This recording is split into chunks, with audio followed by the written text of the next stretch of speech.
With so many schools adding technology directives, it is imperative for our music teachers to have technology available that functions to serve both the content needs of the teacher with the engagement and interactivity needs of the students. While there are many music programs out there that serve part of these needs, Passport to Music is a comprehensive theory and ear training program that meets both of these needs while taking it a step further to incorporate the interdisciplinary requirements of schools and the national standards for music. Passport to Music is an interactive computer game that focuses on developing students' critical thinking skills through an exploratory learning method. It requires students to use their critical thinking skills to complete tasks, then learn the terms that are associated before completing challenges that utilize their previous skills and connect the new information they have learned to real-life situations. The story format of the game engages the learner while providing sequential tiering of musical instruction that supplements any music classroom. The goal of this program is to change our approach to music theory and ear training instruction. By removing the constant need to test acquired skills and encouraging practice, Passport to Music refines auditory skills through diverse, multifaceted, real-life challenges instead of repetitive drill. By placing our focus on learning and understanding, we increase our students' retention and ability to apply the learned knowledge. To create this environment, the program not only focuses on music theory and ear training, but also incorporates music history, culture, and the other disciplines into an integrated instructional program. Passport to Music is specifically designed as a supplement for musical instruction to students in grades 1 through 12. The content supports the standards for music education and the requirements of the Common Core. Content is separated into beginner, intermediate, and advanced levels with subdivisions based off of grade level. However, because some of the levels are playable without prior musical instruction, the game could function as a standalone program for someone wishing to learn music theory. The game is structured off of two major learning theories: Howard Gardner's theory of multiple intelligences and Jerome Brunner's characteristics of effective instruction. The program utilizes the verbal linguistic, logical mathematical, visual spatial, and musical intelligences. This program focuses on developing these skills and using them to connect with different learning styles. By engaging multiple skill sets, the program works to build a concrete set of learned information. The foundational structure of this game is based on Jerome Brunner's characteristics of effective instruction. By focusing on discovery-based learning, students can take ownership of their learning. They are more likely to retain the information learned and can easily connect their new learning to their past experiences and existing knowledges to discover relationships between subject matter. The content is personalized because the students can choose their own skill level, starting at earlier levels if they are struggling, or jumping ahead to higher levels if the current content is too easily mastered. The content is structured and sequenced, starting with the easiest and outlining information first. When that content is mastered, the user moves on to the next level, continuously adding more in-depth and harder content. Finally, the user experiences reinforcement through success and failure with each task. An award system adds to the student's success through tiers of accomplishments. Since the game is designed to supplement in-class instruction, its time frame is structured around the school year. Each level's playtime is designed to last approximately 6 hours, with the beginning levels running a little shorter. With this time frame, each level breaks down to 10 minutes of playtime per school week, allowing teachers to utilize the program as a weekly activity or as half or full class periods on several special occasions throughout the year. Each level, the players explore the world of music through the various musical cultures and instruments as they move across the continents. The program is designed to progressively move the learner through the musical content areas. While the areas are separated for ease in initial learning, previously learned content returns in later content areas. This ensures that the user utilizes the previous knowledge and even incorporates non-musical content as a reference point to base learning and connect to real-world experiences. As the user moves through the world during initial gameplay, they are forced to move sequentially. As the user goes back through the level during secondary gameplay to achieve higher awards and rankings, they are able to jump around between the completed activities to further develop skills. Each difficulty level starts a new sequence of initial gameplay. The user is able to move forward with the quest or return to a different spot after each section is completed.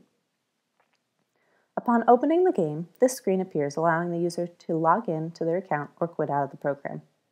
If the user has already registered, they can log into their account. If not, they can register quickly. Once logged in, the user's homepage will appear. From here, users can begin a new game, resume a game they have started, and view their passport for their personal achievements. The passport page shows the map pieces and the stamps earned for each area of gameplay. It shows any special achievements as well as what skill level was achieved on each section of the map. When you begin a new game, the user has the option to choose their difficulty level either by grade level or by skill level. After choosing the difficulty level or clicking Resume Game, the user is directed to the World Map page where they can navigate through their game. If playing through for the first time, the user will start their game in South Africa. If they are resuming a game, more of the dots would be grayed out and they would be able to choose any of the grayed dots as their starting point. Should the user wish to change the difficulty level or make any other changes, they can also direct back to their homepage. The first continent users will explore is Africa. Here they will learn about rhythms and tempos, different kinds of drums, African music and culture. They would experience sections where they would listen to rhythms and have to play them back, compare different sound clips, and even break a coded message by identifying the longs and shorts of Morse code. Through these activities, they would be shown rests and notes, time signatures, and tempos. In Antarctica, students will learn about dynamics and articulations. They will have to navigate through icebergs by volume in order to avoid getting shipwrecked, pass a matching game between symbols and their meaning to unlock trails, and learn about articulations through sounds heard in an ice cave.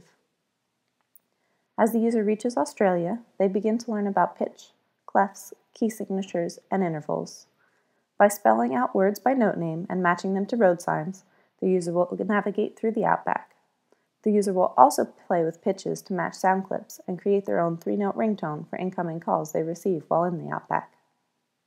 In Asia, students learn about timbre and scales. Users play with pitches in the chosen scale to create melodies and hear the unique sounds of each scale.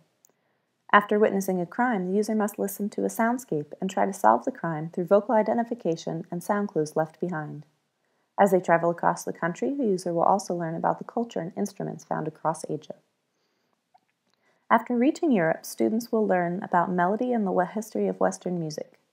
They will be challenged to progress in time through the musical eras by placing composers in their era and identifying sound qualities of the era. They will be able to play with an old church organ to create melodic lines and identify melodic components. After making it across their ocean trek, students will study form and parts of a song in North America. By comparing these building blocks, they will construct buildings creating cities of diverse song components. They will also arrange train cars to match given forms to get from one city to the next. Finally, the user will reach South America, the last stop in their world journey, where they will learn about harmony.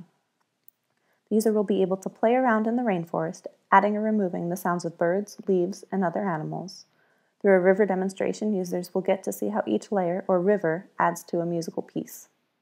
These activities and challenges students would experience throughout gameplay require them to be able to analyze and compare music, dictate short music segments, read notes, and even create short music segments.